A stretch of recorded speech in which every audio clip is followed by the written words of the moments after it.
Hello, everybody. Welcome to the Dancing Oracle with Najia. I'm a psychic medium. I am a belly dance teacher on Zoom and an artist. And today I'm going to combine my psychic skills with talking about dance and dance energy because of a comment from one of our viewers, um, Bob Price. Yeah, so Bob says was asking about dance energy and wanted me to talk about it, how how it invigorates my life. It's a great subject because I do use that definitely. And he goes, are you able to use it to help in other areas of your life, like an energy battery? Or how are you able to use the dance energy? Can you focus it from dance to something else? Yeah. Also, I would like to know how you became a dancer. Is this something you've always done, or did you come upon it? Anyway, he felt people would be interested in that, and I sure hope you are. It is a really interesting topic because most people don't think about dance energy and using it in the same way you use psychic energy. But in my case, that's what happened. And it's helped me heal. Helps me heal a lot because I work in my spiritual body. So let me start from the beginning. Have I always danced? Yeah. If I hear music, I dance since I'm a little toddler. I do have a really early dance memory, and it's when the Beatles came on the Ed Sullivan Show, and there's an actual picture of me, a Polaroid, black and white Polaroid of me dancing. I have to go find it. It's somewhere in this house, but I remember that moment. I remember that moment. I have a long-term memory.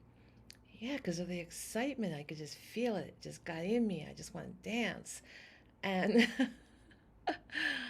and then I was always going in my mother's attic and all the cool stuff from the 1950s, like her poodle skirt and her circular skirts and these little pretty tops and scarves and things she had up there. And she would let me play in her clothing that she couldn't fit into anymore. And she let me put stuff together in other ways and make shows with it with my friend from down the street. And I used to watch I Dream a Genie, and I used to reconstruct the inside of her bottle, but like in a tent in the backyard, and spend all day out there with my kitty cat. And I really enjoyed it. I had the most wonderful lazy afternoons uh, with her in the tent, and she would hang out with me all day. It was great. And I would make up routines, and then we would perform for the neighborhood. I didn't know, I didn't have any training back then. And then later, because I had such an interest in dance and because my feet went inward like this, and I used to fall down the steps and have a hard time walking because I was so klutzy. I used to fall all the time just on the sidewalk. And so my mom had me take ballet to turn my feet out. That's what the doctor said to do. Took me to a foot doctor, and the foot doctor said, "Oh, by the way, if you're like, why does Najia have such long hair suddenly?" I was just on Linda G. Comanche Psychic, and Linda's got extensions, so I put on this extension thing called a halo that I got a few years ago when I lost a lot of my hair from the 2020 disease. So I wore it in her honor to have lush hair, so I kept it on. Anyway, yeah, I didn't suddenly grow hair. I wish I did. Wish I had those magic powers. I only can like make light bulbs explode with my anger for my psychic energy and other cool things, but nothing that I could grow my own hair like longer. I would love to. All right, so now for the spiritual dance stuff that's really good because it's so healing. Um, I was already a belly dancer, making a living part-time as a belly dancer, among other things I would do as an artist. I worked in set and design, and I worked as an illustrator. But I had gotten really badly injured, not from dance, through an accident, and I could barely walk, let alone anything, right? So I had a lot of problems, and I had 4 doctors tell me I'd be paralyzed from the neck down. Went through a lot of hell, but I learned to, I prayed a lot because I was really depressed and couldn't move. Things didn't work right. Um, I prayed a lot, and I also started to remember what I did as a small child, as a toddler. My brother was adopted into our family when I was 4, so I had to be under the age of 4 when I was doing this, and I would be out in the backyard and I would remember heaven or where I was before, another realm that was very magical. And I worked a lot with colors. I worked a lot with light in the color rays. And I remembered a lot, and I would do this thing called counting the colors, which was really like chakra work and um, astral travel. So I did that as a kid, and I remembered that while I was laying in my bed trying to like recover and try to keep myself motivated and try to work as an illustrator while I was in pain and could barely sit or walk or anything. So I got this information um, about moving spiritually, about spiritual movement and breath work. I hadn't gotten any kind of information since I was little. That type of information, I came already born with knowledge, a lot of knowledge, how to, even like how to control the weather, things like that as a little toddler, and levitation and all, astral travel, all this stuff. And I forgot a lot of the technique because when I turned 4 years old, I knew it was being wiped out. And then I was really always sad. Ever since then, I was so sad, and I was always reading spiritual literature, all the main books of the Bible and other Mesopotamian religions and Hinduism and Buddhism, and just seeking knowledge from spirit. And of course, a lot of, astrology and tarot and things like that since I'm young, just seeking anything mystical and just trying to remember. But when I was going through these really hard times about 30 years ago, I started to get new knowledge, downloads.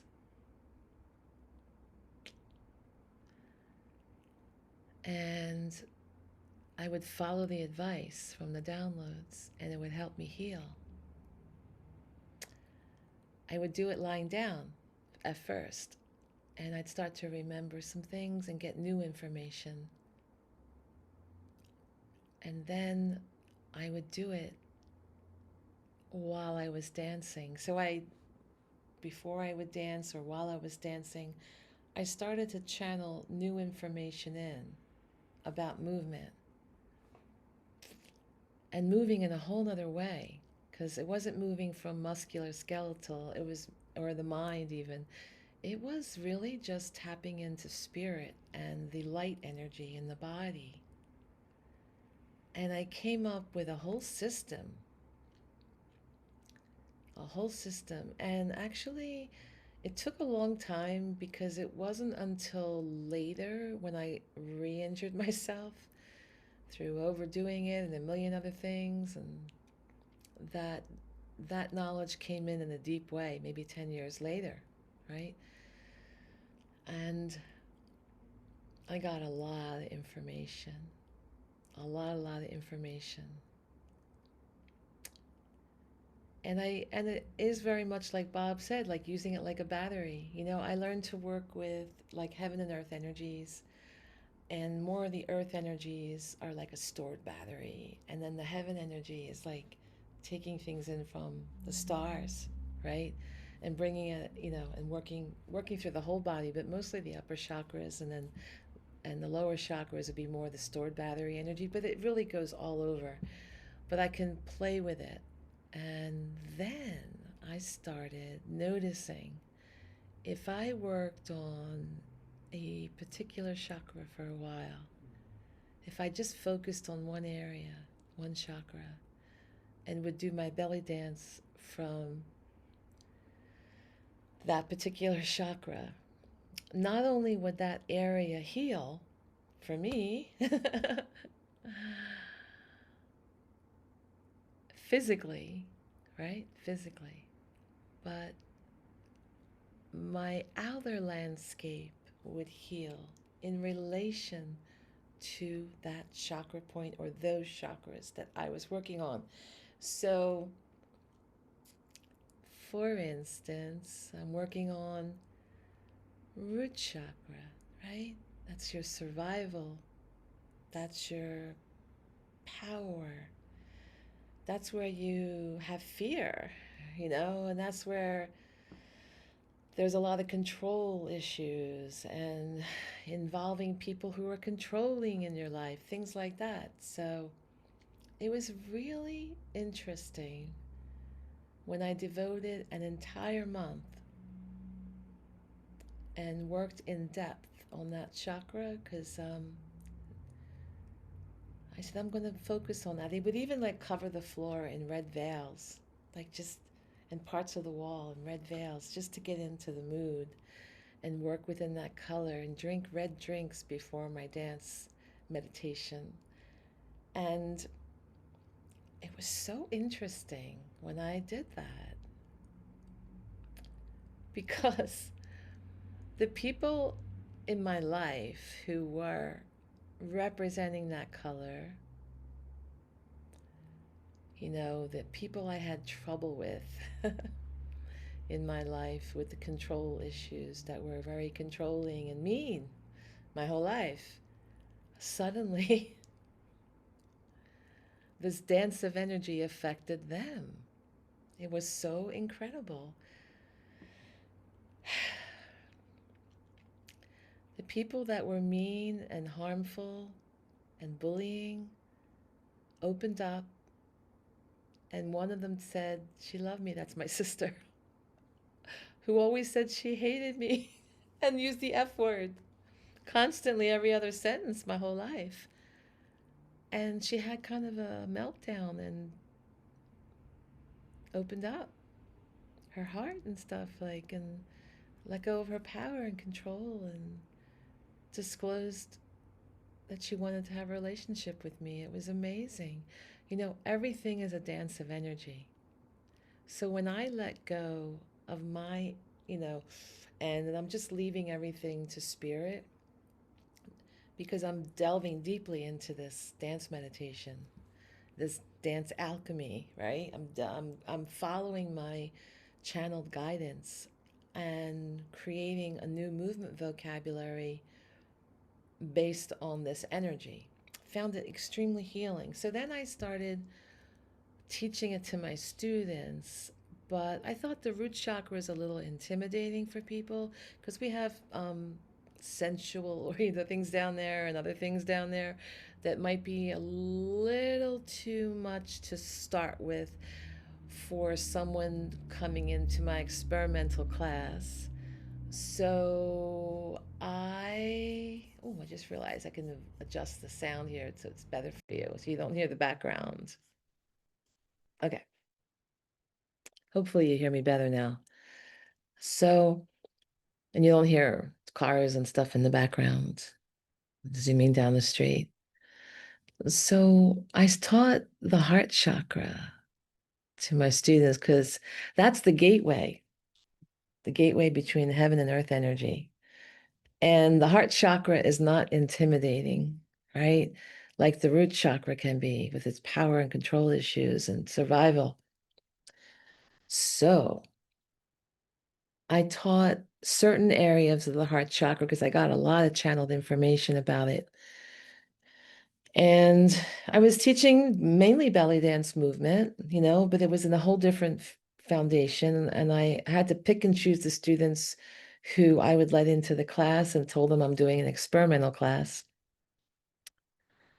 And I taught it not from the perspective of love. I did something that would be kind of not intimidating for my students. So, like abundance, like job, like having job satisfaction or abundance of money or abundance of whatever you want, whatever you need, because people like that, right? And no one's afraid of it, right? No one's afraid of that, right? So, I thought I'll start with that. So, I worked with like different heart chakra points that through movement and work with that energy and taught them how to use their energy to attract abundance or even their dream job into their life. And I would offer this class on chakra alchemy um, every other week for 2 hours because you need like really 2 hours to get in deep for the results to happen and to know how to practice for the next 2 weeks, right? So I had um, I had the student that was really into it. She was all on board. All my students had been with me a few years, so they all knew and trusted me, and they're like, "Oh, let's go along for this thing." And so Laurie, she couldn't wait to see me 2 weeks later because Laurie was in her 50s, had been let go of her her her job because and she had to take another job that was like half the pay, way below her pay grade. And it was not only a crappy, low-paying job that she couldn't really have a decent life on that she was used to, but it also was in a bad neighborhood. And twice she got robbed and beaten up in the parking lot. She wasn't safe at her job leaving. So she heard that this energy had worked for me and she was on board. And guess what? She practiced every day, multiple times, like at least twice a day. She was doing the movements, the meditation, the whole chakra alchemy for those two weeks. And she let this is before like I even had texting. I wasn't even texting back then. But she was left a message. She goes, I can't wait to see you. I can't wait to see you, but I can't tell you yet. You won't believe what's going on. It's so exciting. I've been doing your work. I've been doing the work and it's working. So she sees me and she's like, oh, high-pitched voice. She's so excited. And she says, I've been doing everything you told me. And she goes, you know my job situation. She says, I've been doing it to get an abundant job and a good job in a good location. And she goes, I got 3 job offers and they're all way more than I make now. $12,000 more, $18,000 a year more, and 20 some thousand dollars a year more. They're all in amazing locations in a very wealthy area. Like I'm not going to get robbed. And they're good jobs. And she didn't know which one to take because there was, some of them had more prestige or maybe the job description seemed nicer. Did she want to like head up things and work with other people as a team, or did she want to be more solitary? So they were all good, and she didn't know which one to take. She took the middle one. And it's just amazing. She manifested that through her energy. So, yeah, it's not just about dance. I mean, movement is powerful. The ancient people, they use movement as a form of magic, right? Because they knew the power within movement. It's magical, right? So that dance of energy attracts dance partners, meaning employers who want to dance with you and give you a better pay, better whatever, more abundance. And if you're in the dance mode of like, and your movement and your body language is all Frustration. Well, you get more frustration. So this chakra alchemy is like a reset. It's a relearning for you to rewire you, to rewire your energy field. It's amazing. I've been teaching it for years to my students, people who are more advanced, people who are open-minded to it. Of course, I do private lessons on it, um, because the private lesson people are looking for that because they're already coming to me as a psychic and they're like, wow, I can do psychic movement. And it's a lot cheaper than a psychic reading from me. So it's like a no-brainer, like, let me try that. Um, but anyway, I gotta tell you more about Laurie. So Laurie, she's like, well, the heart is normally about love. And I said, yeah, I know. But I'm afraid to teach that one because I'm afraid to attract love right now. I'm not ready for a relationship. And if I do that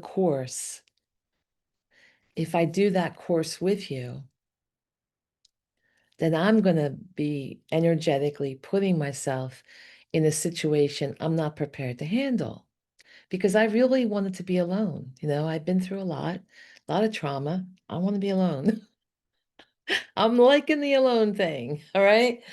So, anyway, okay. So that one night, like I go, okay, I'll teach it to you at the end of this course, but I'll do it in one night, but I'm not going to do the movements. I'm going to have you do the movements. I'm going to dictate. I'm going to show you the heart chakra points to attract love and healing that area. So I think at the time she was the only single one, and besides me, but so nobody else minded doing because they just want their love to deepen in the class, right? So everybody was on board for that one when I did teach it. Like I taught a 2-hour session and I guided all my students through that. So, Laurie's going to do her homework, right? She did her homework for attracting her soulmate. And oh my God, it's been like at least 10 years. So within a month, she realizes that one of her friends is her soulmate. And they started dating. And I think within a year, I mean, they tried living together first to make sure, because they were of a certain age and can this really work? And then shortly after they got married, they're like, ah. And I have asked her, I've seen her, I communicate with her. She's no longer studying with me. And I said, is it really as good as it looks on Facebook? Look, you guys look so happy. She goes, everything is so good. She's like, Najia, I have the best husband. I'm so happy. We're always dating. She goes, our life is like an eternal dating. And she's so happy. But she was ready for it and she did the work. So, yes, Bob Price, yeah, you can use this in other areas of your life, not just for dance. Of course, I'll tell you what happens when you dance. So I would have these goddess nights, right? Where all my students from the various locations would all come on a Friday night, the first Friday of the month, and they would meet each other and we'd have this sacred night and we would have a vegan potluck and I decorate everything like red tent. Oh my God, it was so beautiful. We had like 3-story vaulted ceilings in this old ballroom, this old gentleman's club, a ballroom from up there. And we'd hang like all this red fabric over these metal bars that went through like part of the support beams of the building. And it was just perfect. And then my students from that location and another location, Havertown and Media, would watch my students from the private class where we're having the experimental class. And they're like, what are they doing in that class? Their dancing is over the top. Like they have skyrocket in how good they are. And I said, yeah, because they're dancing from divinity, divine design. It's always perfect. And if they're connected to the divine, the dance is effortless. It's beautiful. Because the human aspect is not dancing. The divine is dancing through the human. That's the difference. You're working with light energy. It's so beautiful. I would cry when I watch my students, and some of them were beginners, but they could tap into that energy, come in and out of it. And I would see the parts where they tap in and they're hooked. And it's just divine expression. And it bypassed years of working hard training for Middle Eastern dance, because that is not easy to do. Not easy at all. So, yeah, dance is powerful. I mean, we would look at the ancient paintings where people would gather, the whole community would gather and dance. It wasn't done for entertainment necessarily or exercise, fitness. Most of the dance back in the thousands of years ago was a sacred experience to bring in a beautiful bounty, right? To bring in the abundance of a beautiful harvest, right? To bring an abundance of children into your village, to have children and multiply, to bring the wealth of your village prospering with more people because it wasn't overcrowded like it is now. you know? And, family keeps people together to a certain degree, especially in the old days, because life was different. We had different systems in place. It it enabled a certain amount of security for a woman to bear children because they had their community and they didn't have the normal work that we would have work opportunities. So they really relied on their husbands and family to survive, right? So that was a big part of their dance prayer to bear children, right? And, for safety, of course there are dances for warriors to do well in battle, to protect their village. So it was different because people knew that the dance and the music had energy. It had mystical power.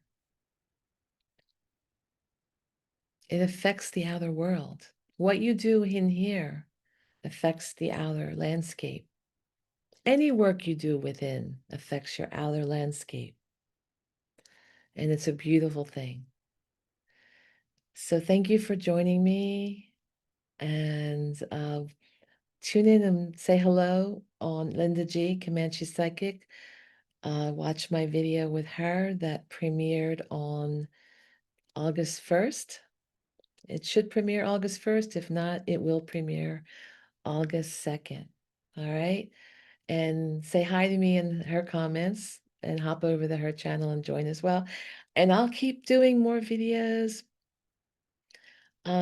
Please bear with me if some of them are encore presentations. I've had multiple health issues and I have to have heart surgery and other things. So I make them in batches when I'm doing well and when I'm looking all right. So I got my fake hair, lush hair on today in honor of Linda, and I said I'm going to make a couple more videos. All right, so you take care and remember, hit the like button if you like this material. Subscribe for free or join the community if you want first run videos when I make them, as well as other perks that help keep me going here. All right, take care. Bye.